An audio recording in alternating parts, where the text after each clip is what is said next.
मेरी शिक्षा जो है ना, और यह मेरी राजनीति है, बहुत एक संघर्षशील पर्सनैलिटी शुरू हुई है चौधरी देवलाल जी से। अब जो ताजा ताजा बने हैं ना, जो सरकारों का फायदा उठा के किसी ने कोई कॉलोनियां काट दी, किसी ने कोई अपना शराब के ठेके ले लिए, किसी ने कोई और मकान बनाने के ठेके ले लिए, किसी ने कुछ कर लिया। इस तरह के जो पैसे बनाए ताजा ताजा जिनके पास पैसे हो गए ना, वो सारे पैसे वाले सबसे पहले टारगेट ये होता है कि मैं एमएलए बन जाऊं।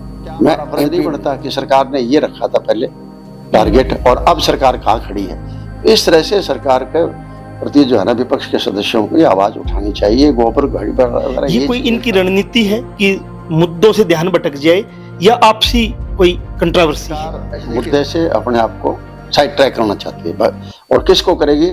विरोधी पक्ष के आदमी को, अपनी नहीं, उसको करेंगे। ऐसे इशू छेड़ देंगे जिसके अंदर वो आदमी उनके ट्रैप में जो है ना वो फंस जाएगा। खासकर गंगवा से आर्यनगर की तरफ हम जाएंगे तो सड़क एक महीने भी नहीं। आपने जिक्र किया वो तो पीडब्ल्यूडी मिनिस्टर साहब है, उनका गांव तो गंगवा पड़ता है, उनकी ससुराल आर्यनगर पड़ती है। गांव से ससुराल जाएंगे तो कम से कम बहुत सड़क ठीक बना लेते कर कोई आम आदमी को। तो उस पे लिखा होता शिक्षित, कर्मठ, ईमानदार, तो सभी लिखते हैं सारे, लेकिन सेवादार। टाइम आएगा कि पब्लिक से कोई न कोई रिवोल्यूशन उठेगा। मुझे अभी राजनीतिक लोगों पर इतना विश्वास नहीं रहा है कि वो कुछ करने के लायक अब रह गए हैं क्या। दोस्तों, जनमंच पर एक बार फिर से आपका स्वागत है। आज हमारे विशेष मेहमान प्रोफेसर संपत सिंह हैं, जो पूर्व मंत्री हरियाणा रहे हैं, और अभी विधानसभा सत्र चला हुआ है। विधानसभा सत्र में विपक्ष सवाल पूछता है, सत्ता जवाब देती है जो सरकार में है, और वहां काम गिनाए जाते हैं कि हमने क्या काम किए हैं, और विपक्ष अपने काम की लिस्ट भी देता है। लेकिन हो क्या रहा है कि वहां पे सत्ता में शामिल जो पार्टी है उसी के मंत्री विधायक आपस में गोबर पे, जलेबी पे, दूसरे उन पे बात कर रहे हैं और ठाके मार के हंस रहे हैं। दूसरे जो विधायक है या सभा में जो सभा के जो है अध्यक्ष है वो भी हंस रहे हैं। जानना चाहता हूं शर्मा आपसे कि आप भी एक सेशन का हिस्सा रहे हो, अलग अलग टाइम पे रहे हो, उस टाइम में क्या फर्क आ गया है? उस टाइम कैसी चर्चाएं होती थी, या अब क्या होना चाहिए? देखिए, मेरा काफी लंबा अनुभव रहा है। मैं असेंबली में मेंबर के रूप में और या ऑडियंस के रूप में 1977 से जो है मैं सेशन देखता आ रहा हूँ, और उसमें बहुत बार मैंने हिस्सा भी लिया है। सबसे पहले तो मैं जो अब विधानसभा के स्पीकर हैं, मैं उनकी प्रशंसा करता हूं और उनका धन्यवाद करता हूं कि इन्होंने इस बार जो है एक बहुत अच्छी ट्रेडिशन रखी है। पहले तो एमएलएज के लिए मीटिंग करके उनसे बातचीत की गई, उनके नेताओं को बुलाया गया कि कैसे हमें सेशन चलाना है, वरना स्पीकर इस तरह की बातें कभी नहीं करते हैं। 2 दिन उनका सेशन चला एक किस्म का। और जब उन्होंने प्रोग्राम जारी हुआ है, वैसे तो हम बीएससी कहते हैं, बीएससी की मीटिंग, बिजनेस एडवाइजरी कमेटी की मीटिंग, लेकिन लगभग जो सरकार चाहती है वही होता है। तो मैं पहली बार ये देख रहा हूं कि बजट सेशन के अंदर 15-16 सेशन रखे हुए हैं, जबकि कभी भी 7-8 से ऊपर नहीं हुए। सरकारें कभी कांग्रेस की आ गई, कभी लोकदल की आ गई, कभी बीजेपी की भी आ गई, इनकी भी पीछे आई है, जो रही है अभी 10 साल से है, लेकिन इतना लंबा टाइम दिया है। इसके लिए मैं सबसे पहले तो ये कहना चाहता हूं, विपक्ष को इसका पूरा फायदा उठाना चाहिए जनहित के लिए, क्योंकि सरकार तो काम करती है और उस काम में जो कमियां रह जाती है या जनता की जो समस्या रह जाती है, जो वहां कवर नहीं हो पाती है, उन बातों को उठाने के लिए इससे बढ़िया कोई प्लेटफॉर्म नहीं होता अधिवेशन से बढ़िया। क्योंकि अधिवेशन की हर आदमी अधिवेशन पर नजर रखता है। सरकार प्रयास करती है एस्केप रूट ढूंढने का, निकलने का, बच के निकलने का, और स्वाभाविक है विपक्ष का काम होता है उनको जनहित में बाहर निकलने न दिया जाए, घेराबंदी की जाती है। लेकिन जिस तरह आप कह रहे हैं शब्द इस्तेमाल हो रहे हैं, ये दोनों के लिए भी अच्छे नहीं, पक्ष के लिए भी और सत्ता पक्ष के लिए भी। ऐसी बातें इसीलिए तो जो है कि वहाँ इन शब्दों को डिलीट करवा दिया जाता है कि ये अनपार्लियामेंट्री शब्द है। ये तो मुद्दे पर बात लोगों को करनी चाहिए थी। जैसे गवर्नर एड्रेस चल रहा है, गवर्नर साहब ने जो सरकार की जो नीति है कि हमने पिछली बार ये किया, आगे हम ये करने के लिए जा रहे हैं। गवर्नर का जो भाषण होता है वो इस चीज़ को दर्शाता है। हमने अब तक ये काम किया और आगे हमारा ये है प्रोजेक्शन कि हम ये करना चाहते हैं। बात होनी चाहिए उन चीज़ों के ऊपर। और जो आम जनमानस से आपके पास जो भी मुद्दे आते हैं, क्योंकि आप जनप्रतिनिधि हो और वहाँ सिर्फ 90 आदमी बैठ सकते हैं उन सीटों पर, 91 आदमी वहाँ नहीं बैठ सकता। मतलब एक किस्म की आप 90 ही प्रतिनिधि है जनता की है, मतलब 90 ही बैठ सकते हैं, 90 प्रतिनिधि है। 91 आदमी को कोई अधिकार नहीं है वहाँ बैठने का। इतनी बड़ी प्रिविलेज क्लास हो, आप विशेष अधिकार आपको दिया, लोगों ने दिया है वो, और आपको प्रतिनिधित्व अपना करने के लिए दिया उन्होंने कि जाइए और हमारी बात को वहाँ उठाइए। सरकार को कहा है कि आप काम करिए। तो मुद्दे तो वो उठाने चाहिए जो आम जनता के हैं। अभी इलेक्शन होकर पीछे हटे हैं, पार्लियामेंट का इलेक्शन भी हुआ, असेंबली का इलेक्शन भी हुआ। जिन मुद्दों पर विपक्ष बात कर रहा था, मानो हम लोग बात कर रहे थे जिन मुद्दों पर, और जो लोग जो है हमें बता रहे थे कि हमारी ये समस्याएं हैं, चाहे वो किसानों से संबंधित समस्या है, किसान सड़क पे बैठे हैं, धरने लगातार चले हुए हैं, मजदूरों की बड़ी समस्याएं। और किसान तो एक किस्म का धरना नहीं है, आजीवन जो का जो अनशन जो करके बैठे हैं, 100 दिन से ऊपर हो गए हैं। बहुत बड़ी समस्याएं हैं। 13-14 महीने आंदोलन जबरदस्त चला। दिल्ली के बॉर्डर के ऊपर बैठना कोई आसान बात नहीं थी। ना पानी का प्रबंध था, ना बिजली का प्रबंध था, ना कोई रहने का। और का आज हर आदमी के घर में ठीक ठाक पोजीशन से आदमी कोशिश करता है रहने की, लेकिन उन लोगों ने सिर्फ इसीलिए किया कि किसानों का हित किसी तरह से पूरा हो सके, और जो ये अहित हो रहा है इसको जो है ना खत्म किया जा सके। तो उसमें काफ़ी कामयाबी मिली। तो किसान की बात करना तो बहुत ज़रूरी है। इधर से बीज, आपका बेसिक चीज़ बीज होती है, बीज आपको नहीं मिल रहा ढंग का, नकली बीज हो रहा है। रिसर्च बहुत हो रही है, यूनिवर्सिटी के ऊपर सरकार ने हजारों करोड़ रुपए खर्च किए हैं, एग्रीकल्चर यूनिवर्सिटी के ऊपर भी, लेकिन फिर भी आज बीज जो आपको जाना विश्वास के साथ ये नहीं कह सकते ये बीज आपका ठीक है क्या। उसी तरीके से खाद है, थानों में खाद बटी थी, बुरा हालात हुए थे। उसके बाद पानी है, जैसे पानी का ये जो हमारा एरिया है जो बरोड़ा लिंक नहर से जुड़ा हुआ है, इसमें तो 1 हफ्ते पानी आता है और वो भी पूरा नहीं आ रहा है। और जो भाखड़ा का एरिया था जहाँ 2 हफ्ते पहले आता था, वहाँ भी अब 1 हफ्ता कर दिया गया है। तो ये भी एक इतनी सीरियस बात थी। इधर से मौसम बदल रहा है, पीछे जो है ओले पड़े, मौसम की वजह से फसलें खराब हुई। उनका मुद्दा है कि लोगों को तुरंत मुआवजा दिया जाए। ये नहीं है कि आप 6 महीने बाद देंगे, तो फिर मुआवजा देने की जरूरत ही नहीं है। नहीं, मेरा सवाल ये है कि विपक्ष की भूमिका होती है कि सरकार को घेरे, जैसे आपने बताया जनता के मुद्दों पे। हम जैसे हिसार की बात करें, हिसार में हमने कई स्टोरी की है, खासकर गंगवा से आर्यनगर की तरफ हम जाएंगे तो सड़क 1 महीने भी नहीं चली है, या हिसार की किसी भी गांव की सड़क जो महीने 2 महीने इलेक्शन के दौर में बनी नहीं चली। या दूसरे मुद्दे, किसानी के मुद्दे आप बता रही हो, मजदूर के मुद्दे, क्या वरिष्ठ कांग्रेस नेता हो आप, उस सदन के भी कई बार सदस्य रहे हो, क्या आप अपने जो कांग्रेस के जो चुन के गए हैं उनको नसीहत देना चाहो, कि उनको सुझाव देना चाहो कि वो इन मुद्दों पे बात करें? देखिए, मैं उनको सुझाव ये देना चाहता हूँ, जैसे किसान का मुद्दा मैंने जिक्र कर दिया, इसी तरीके से मजदूर है वो इसी तरीके से परेशान है, नौजवान है वो परेशान है। पहले तो शिक्षा नहीं मिल रही फ्री में, शिक्षा उसको जो है खरीदनी पड़ती है। आदमी परेशान है, बीमार है, उसको चिकित्सा मिलती नहीं है फ्री में, चिकित्सा उसको खरीदनी पड़ती है। इसी तरीके से जो है आपकी जितनी भी आप यूनिवर्सिटी चला रहे हैं, जितने भी आप कॉलेज चला रहे हैं, क्या समस्याएं हैं बच्चों की, किस तरीके से लोग जो प्राइवेट सेक्टर की तरफ बूम हो रहा है वहाँ मजबूरी में जाना पड़ता है उनको, किस तरह अकेडमी चल रही है, किस तरह आपका कोचिंग सेंटर चल रहे हैं, कैसे हालात हो रहे हैं। इतना बड़ा यूथ हमारा, सबसे ज़्यादा आज आबादी है वो यूथ की आबादी है, और उससे वंचित, शिक्षा से वंचित रख दिया उनको और चिकित्सा से वंचित रख दिया। आप देखिए दोनों सेक्टर जो है ना, प्राइवेट सेक्टर बूम कर रहा है, बूम करने का मतलब सरकारी सेक्टर फेल हो रहा है आपका। और तो इसके तरफ आपको ध्यान बांटना चाहिए सरकार का, कि जुम्मेवारी आप लीजिए, बेसिक जुम्मेवारी है आपको, शिक्षा और चिकित्सा देने का काम आपका है कर, लेकिन नहीं कर रहे हैं।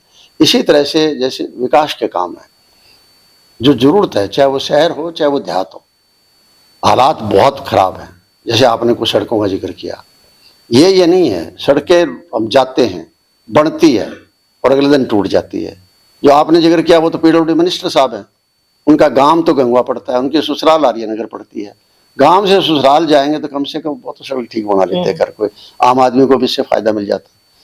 किसी भी तरफ जाते हैं ना, कोई सड़क जो खास करके जो विलेज रोड्स हैं वो सारी की सारी जो आज टूटी पड़ी है, बन गई तो भी टूट रही है। इसी तरह शहरों के अंदर है, सारी की सारी जो कनेक्टिविटी है शहर की वो बिल्कुल एकदम खत्म हो रही है। न पता नहीं कब कोई सीवरेज लाइन फट जाए, कब कोई पाइप की लाइन फट जाए। आज जरूरत है, लोगों की रसोई में सीवरेज का पानी पानी आ रहा है, आ रहा जी, अब ठीक है, बैक मार रहा। हमने स्टोरी की शहर में बहुत बुरी हालत है। हाँ नहीं मैं कह रहा हूँ आपको, ठीक बात है आपकी ये कि आज के दिन जरूरत क्या है। आज के दिन जरूरत ये है कि आप जो है ना, जितने भी हमारे कस्बे बने हुए हैं उन कस्बों के अंदर जो हालात पानी की है या सीवरेज की है या और विकास की दूसरी चीजें हैं, वो उनकी वजह से लोग परेशान हैं, दुखी हैं। तो आप अपना एक रोड मैप दीजिए उनको कि आप मेरे शहर के अंदर या हमारे शहर के अंदर ये काम जो है ना आप कीजिए, क्योंकि ये पुरानी लाइनें लग गई पता नहीं कब की पड़ी है, और उसके बाद आबादी कितनी बढ़ गई है। ये तो जो है ना आबादी तो चार दीवारी के अंदर ही थी, जैसे हिसार शहर के, इसी तरह और शहरों की आबादी हो रही है। और अब क्योंकि आप गांव के अंदर आप डेवलपमेंट कर नहीं पाए, गांव में आप सुविधा दे नहीं पाए, तो आदमी जैसे तैसे भी शहर की तरफ भागता है, और शहर की तरफ भागेगा शहर पर वजन एकदम वजन बढ़ जाता है, बढ़ जाता है। उसके लिए आप तैयार हो ही नहीं। आपने स्मार्ट सिटी का नाम लिया, आपने करनाल के अंदर तो पूरा पैसा दे दिया आपने, और कम से कम ज्यादा नहीं तो मेरे बानी ध्यान नहीं आ रहा, लेकिन फिर भी लगभग 100 करोड़ रुपए आपने फरीदाबाद के लिए भी रखे थे बजट के अंदर, लेकिन मैं देख रहा था उसमें 1 रुपया भी खर्च नहीं हुआ। तो क्या हमारा फर्ज नहीं बनता कि सरकार ने ये रखा था पहले टारगेट, और अब सरकार कहाँ खड़ी है। तो इस तरह से सरकार के प्रति जो है ना विपक्ष के सदस्यों को ये आवाज उठानी चाहिए। गोबर गाड़ी वगैरह ये चीजें जो है ना, मैं एक और कह रहा हूँ सर कि बीजेपी के ही दोनों हैं और दोनों ही कई बार विधानसभा के सदस्य रह चुके हैं। वो इस तरीके की जो बात कर रहे हैं, या वो आरोप लगा रहे हैं कि आप पेट्रोल पंप में इतने पैसे खा गए, पेट्रोल पंप दुआने के नाम पे पैसे खा गए, ये कोई इनकी रणनीति है कि मुद्दों से ध्यान भटक जाए, या आपसी कोई कंट्रोवर्सी है? ऐसे देखिए, सरकार तो हमेशा चाहती है, मेरा बहुत लंबा एक्सपीरियंस है, सरकार हमेशा ही चाहती है कि सरकार मुद्दे से अपने आप को साइड ट्रैक करना चाहती है। और किसको करेगी? विरोधी पक्ष के आदमी को, अपने नहीं, उसको करेंगे। ऐसे इशू छेड़ देंगे जिसके अंदर वो आदमी उनके ट्रैप में जो है ना वो फंस जाएगा, और फंस जाएगा तो मुद्दा मर जाएगा। ये सरकार का होता है। सरकार कभी भी सरकार जो है ना काबू आना नहीं चाहती। वो सोचते हैं, एक तो हाँ डोमिनेंस की लड़ाई चल पड़ती है वहाँ कि कौन डोमिनेट करेगा। आज किसने डोमिनेट किया, आज किसकी खबरें कितनी लगी है, चाहे वो खबरें समाज से हित की नहीं है वो। तो इस तरह की इस परंपरा को छोड़ के जो आपको पूरा टाइम मिल रहा है तो वहाँ आपका पूरा कंट्रीब्यूशन करो, जिससे कि आपके जो लोग हैं जिन्होंने आपको भेजा है प्रतिनिधि बनाकर, वो उसकी समस्या आए, वो कहे हाँ वाकई में मेरी समस्या थी। इन दिनों में एक तो जो है ना आम जनरल समस्याएं है, ये देख रहे हैं। एक इन दिनों के हर वर्ग का आदमी जो है ना अपनी रिप्रेजेंटेशन देता है कि ये बात मेरी पार्लियामेंट असेंबली में उठाइए, ये बात मेरी फलानी जगह उठाइए आप असेंबली में, क्योंकि असेंबली का सेशन बड़ी मुश्किल से 6 महीने में एक बार आता है। उसके लिए डिफरेंट ऑर्गेनाइजेशंस के लोग मिलते हैं आपको, चाहे किसानों के ऑर्गेनाइजेशन मिलेंगे आपको, मजदूरों के आपको मिलेंगे, आपको पढ़ने वाले बच्चों के मिलेंगे, बेरोजगारों को मिलेंगे आपको, और सुरक्षा देने के लिए लोग मिलेंगे आपको, पानी के लिए मिलेंगे, बिजली के लिए मिलेंगे, खाद बीज के लिए मिलेंगे, भाव के मिलेंगे, मुआवजे के लिए मिलेंगे, न जाने कितना यूनिवर्सिटियों की समस्याओं के लिए मिलेंगे, कॉलेज की समस्याओं के लिए मिलेंगे, स्कूलों की समस्याओं के लिए मिलेंगे, किस तरह टीचरों के पद खाली पड़े हैं, कितने प्रोफेसर के पद खाली पड़े हैं, कितने डॉक्टरों के पद खाली पड़े हैं। ये समस्याएं हैं ये, और वो इन दिनों में बेस्ट अपॉर्चुनिटी यही होती है एक प्रतिनिधि के लिए कि उनको जो जनता की तरफ से आपके पास आ रहा है, ताकि आपका दिमाग वो ताजा कर रहे हैं, आपको याद दिला रहे हैं कि जनाब ये चीजें इन 6 महीनों के अंदर हुई थी, अगर आप भूल भी गए हैं तो ये हम आपको दे रहे हैं।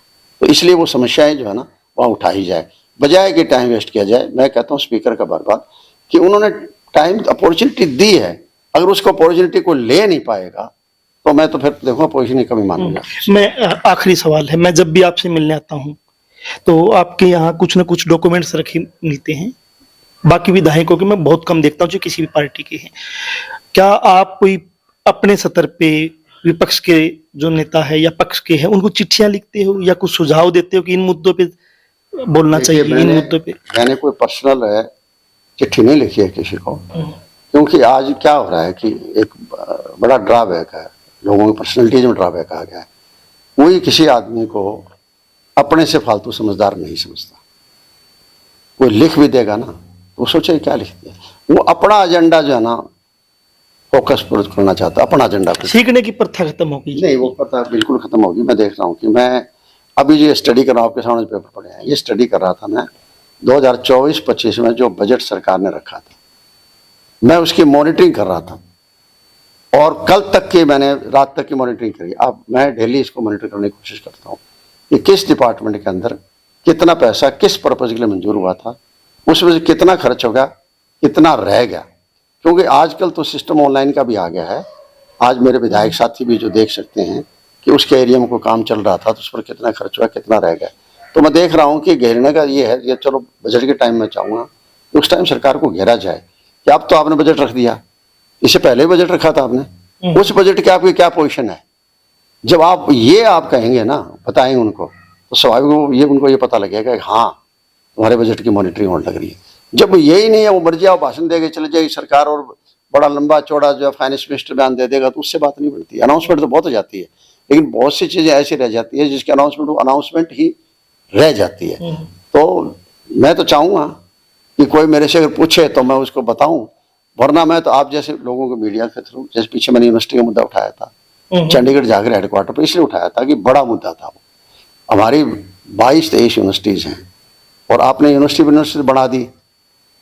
सभी अच्छी बात है कि जो बहुत लोग जिनका कंट्रीब्यूशन है समाज में, उनके नाम पर आपने बढ़ा दी, लेकिन यूनिवर्सिटी बनाने से तो बात नहीं बनती है ना। पैसा चाहिए, पैसे चाहिए, उसके लिए चलाने के लिए पैसे चाहिए। और उसके लिए जो आपने ग्रांटें बंद कर दी और ग्रांट्स बंद करके और आपने लोन मंजूर कर दिया, तो इधर से यूनिवर्सिटी बजट पास करती है, अपने बजट के अंदर जो एसी से पास कराती है उसके अंदर वो दिखाते हैं ग्रांट इन एड की मतलब मिलेगी हमें सरकार से, बजट में इतनी मिलेगी, जबकि ग्रांट इन एड नहीं है। अब कौन पूछने वाला उन लोगों से कि भैया ये ग्रांट इन एड क्यों लिखा है आपने बजट के अंदर, और इधर से सरकार आपको दे रही है, लोन दे रही है, तो ये किस साइड से लोगे फिर आप। लेकिन आज कोई सवाल पूछने वाला नहीं है, कोई इसकी तरफ ध्यान दे तो मैंने उठाया था वो बात। लेकिन उसके बाद अनफॉर्चुनेटली मेरे पास एक भी यूनिवर्सिटी के प्रोफेसर हो गया और के वो बहुत मेरे पास आए हैं, उन्होंने मेरी बात को सराहाया भी है, उन्होंने सुझाव भी दिए हैं, सारी चीज़ें करी है, लेकिन किसी भी एक जनप्रतिनिधि का मेरे पास टेलीफोन नहीं आया कि मामला क्या है। और मैंने हालांकि लिखा है, सबको भेजे है ना, मैंने नीचे लिखा है please raise this issue in coming assembly session. लेकिन जब चुनाव होता है ना जी और वोट मांगने जाते हैं और पर्चा होता है उस पर लिखा होता है शिक्षित, कर्मठ, ईमानदार, जो सभी लिखते हैं, सारी चीजें, लेकिन सेवादार, लेकिन मुझे भी एहसास हो रहा है कि शिक्षित का मतलब क्या होता है कि जब आप जीतते हो या हारते हो या उसमें नहीं हो, कि वो उन मुद्दों पे शिक्षित है, उन मुद्दों पे बात करा जैसे आप कर रहे हो। ये ललक कम क्यों है, ये कारण क्या है और आप में ललक क्यों है? ये संघर्ष से निकलने की एक वो है कि आप संघर्ष से निकल के आए हो और बहुत लोग संघर्ष से नहीं निकलते हो, किसी भी पार्टी के, नहीं कोई पार्टी की बातचीत नहीं, वही तो है कमी कहाँ है? हमें यही आ रही है, मैं यही कह रहा हूँ कि संघर्ष एक अलग चीज है। और मेरी शिक्षा जो है ना, और यह मेरी राजनीति है, बहुत एक संघर्षशील पर्सनैलिटी शुरू हुई है, चौधरी देवलाल जी से हुई है। वो सवाल विधानसभा रोड का नहीं था, पब्लिक के अंदर जिस तरह पब्लिक का समा बांधते थे, कोई तकलीफ आती थी पब्लिक को, जिस तरह उनको यूनाइट करते थे, तो मैंने देखा है उस टाइम मुझे संघर्ष करने का बहुत मौका मिला उनके साथ। मतलब कोई दिन ऐसा नहीं था जिस दिन मैं घर बैठ सकूँ।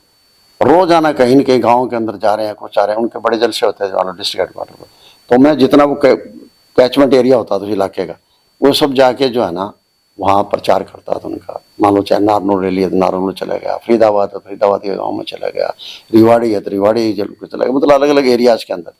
आज जो है ना क्या हो गया, राजनीति अब एक तो पैसे का प्रभाव बहुत आ गया राजनीति के अंदर। और मैं देखता हूँ कि बड़े बड़े प्रॉपर्टी डीलर्स हैं, बड़े बड़े जो बिजनेसमैन हैं, जो बिजनेसमैन में वो नहीं कहता जो ट्रेडिशनल बिजनेसमैन है, बहुत ताज़ा आप बिजनेसमैन बन गए हैं, ताज़ा आपने पैसा कमा लिया। लोग मैं ये देख रहा हूँ कि गांव में जाके 10-15 घर बनवा देंगे, कोई बसें कहीं फ्री लगा देंगे, कुछ कर देंगे करके कोई कन्यादान पर क्या इस पे काम नहीं करेंगे कि बस लगाने की जरूरत क्या पड़ी, सरकार जिम्मेवार बने। यही ये सरकार की जरूरत है, लेकिन आप ये कर रहे हो, इसका मतलब एक प्राइवेट सेक्टर आप खड़ा करने लग रहे हो, तो कल को जाके आप क्या कहोगे सरकार के अंदर, तो आप ये बात नहीं करोगे जाके, तो फिर फायदा क्या हुआ आपका।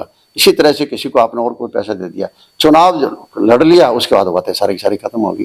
तो मतलब एक लोगों को गुमराह करने के लिए जो है ना, और अनफॉर्चुनेटली देखो गुमराह लोग हो भी जाते हैं, क्योंकि इतनी आज तक हम नहीं कह सकते कि एक इमोशनलाइजेशन ना हो। उनको ऐसा इमोशनलाइज करेंगे कि ये आदमी कल के तुम्हारे लिए तो यही सब कुछ कर सकता है। ये नहीं लगता जी हरियाणा में जैसे अपने कहावत है कि गुग्गा चढ़ रहा, कि गुग्गा चढ़ने का मतलब वो अपने मतलब सब कुछ करते हैं, वो कष्ट सहते हैं, पैदल भी जाएंगे, वो अपने हरियाणा में कहावत है। तो चुनाव के टाइम जिस प्रकार से का माहौल पैदा किया जाता है मीडिया के माध्यम से या बड़े बड़े फ्लैक्स लगा के कि इससे बड़ा समाज सेवी कोई है ही नहीं, या बस लगा दी फ्री में, कहीं पानी के टैंकर लगवा दिए, तो वो 15-20 दिन का जो कारपोरेट का जो पैसा है जो झोंका जाता है चुनाव में, तो वो जनता क्या करे, जनता तो बहक जाती है उसमें। नहीं, वो मैं कह रहा हूँ केवल 15 दिन का ही नहीं है, अब तो लोग पूरे 5 साल तक करते हैं। मान लो अब चुनाव हो गए, आगे के लिए अपना टारगेट रख लेते हैं। जो मान लो चुनाव में इस बार नहीं है, वो आदमी भी चुनाव में आने की कोशिश करे, जिसने भी 2 पैसे कमा लिए ना, उसके लिए सबसे पहले वो राजनीति की तरफ भागता है।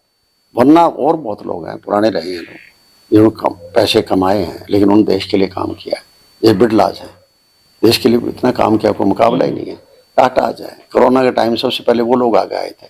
अब जो ये ताज़ा बने हैं ना, जो सरकारों का फायदा उठा के किसी ने कोई कॉलोनियाँ काट दी, किसी ने कोई अपना शराब के ठेके ले लिए, किसी ने कोई और मकान बनाने के ठेके ले लिए, किसी ने कुछ कर लिया। इस तरह के जो पैसे बनाए ताज़ा जिनके पास पैसे हो गए ना, वो सारे पैसे वाले सबसे पहले टारगेट ये होता है कि मैं एमएलए बन जाऊँ, मैं एमपी बन जाऊँ। और आज क्या है कि पहले रैली और जलसे मीटिंग वगैरह जो होती थी, तो वो आप एक आवाज़ दे दिया करते और लोग आ जाया करते थे। आज क्या हो रहा है कि अगर आपको 5000 आदमी भी इकट्ठे करने हैं ना, तो आप ये ड्यूटी लगाओगे कि 10 आदमी तू लेके आना, 10 तू लेके आना, तो आएंगे। और वो भी क्या, खर्चा करके लाओ। खर्चा कौन देगा? मैं करवा रहा हूँ तो मैं दूंगा खर्चा। इसका मतलब है कि फिर मैं जो आज ये चीज़ करने लग रहा हूँ, लोगों के साथ धोखा आज के दिन ही करने लग रहा हूँ एक शोबाजी करने के लिए, तो कल के लिए मैं उन लोगों के लिए क्या करूंगा? मेरा पर्पस पूरा हो गया, मैं एमएलए बन गया, बात ठीक है।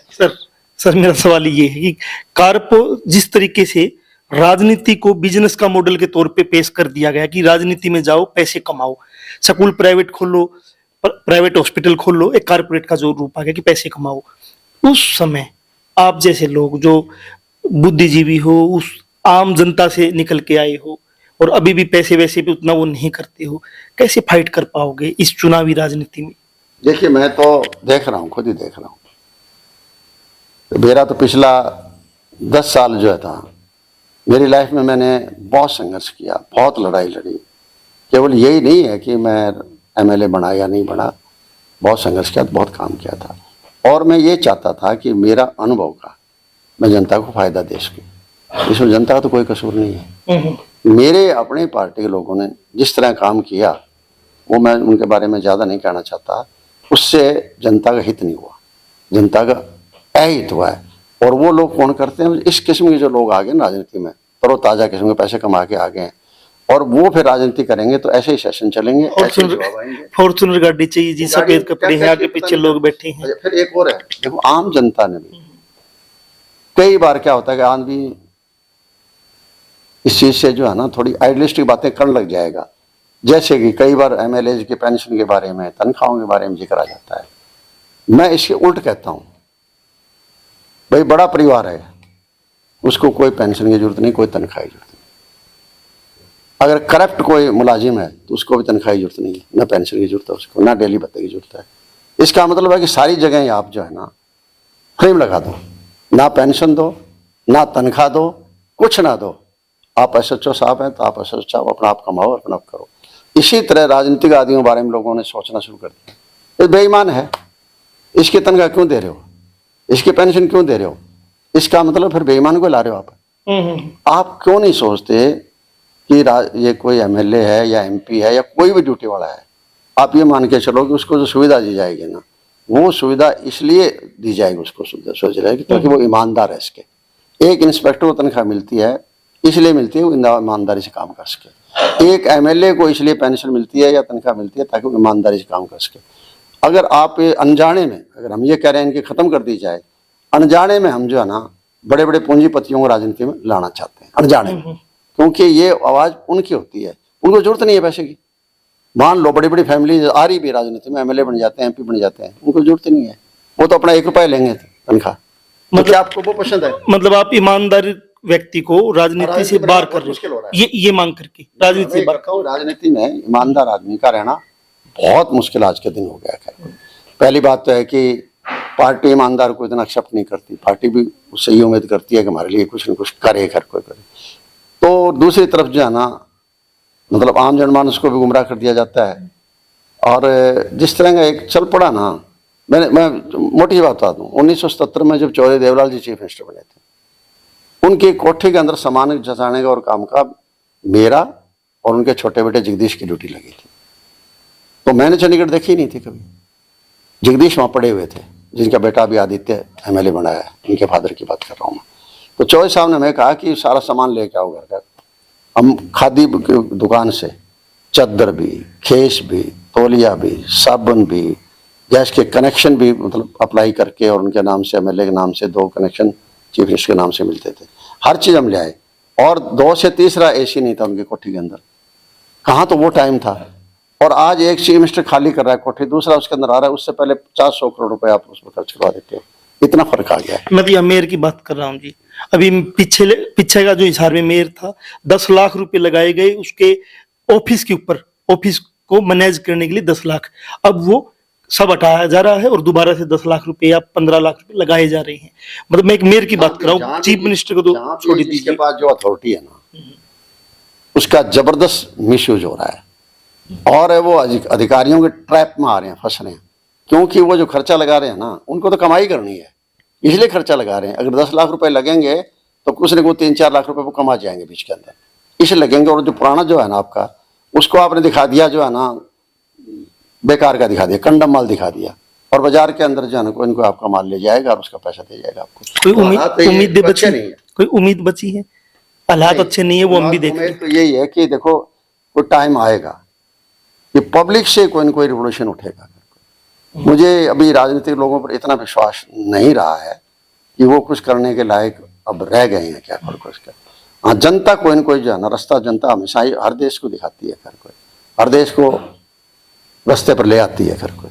तो एक दिन जनता ही सबको जो है इस रास्ते पर ले आएगी, वरना आजकल हालात बहुत भयावह है, वो अच्छे हालात नहीं है। अच्छा हालात नहीं है। तो प्रोफेसर संपत सिंह जी हमारे साथ थे। विधानसभा में जो चला हुआ है उसको जनता देख रही है कि जिस तरीके से वहां जिस भाषाओं का इस्तेमाल हो रहा है और जनता के मुद्दों पे बातचीत उस तरीके से नहीं हो पा रही है। विपक्ष के नौजवान जो आए हैं विपक्ष के तौर पे, वो जरूर कुछ मुद्दों पे बोल रहे हैं और अभी सत्र बाकी चलना भी है। लेकिन राजनीति में जिस तरीके से कारपोरेट के पैसे ने, प्रॉपर्टी डीलिंग के पैसे ने, शराब के ठेके ने के पैसे ने जो एंट्री की है, उससे ईमानदार जो लोग होते थे, जो किसी भी बहुत कम खर्च करके आम जनता पे विश्वास करते चुनाव में आ जाते थे, वो सरपंच के चुनाव से लेके, मेयर के चुनाव से लेके MLA और उससे भी बाहर होते जा रही हैं। उम्मीदें बहुत कम नजर आ रही है। जनमंच के साथ आप बने थे, नई अपडेट के साथ फिर हाजिर होंगे। तब तक के लिए शुक्रिया।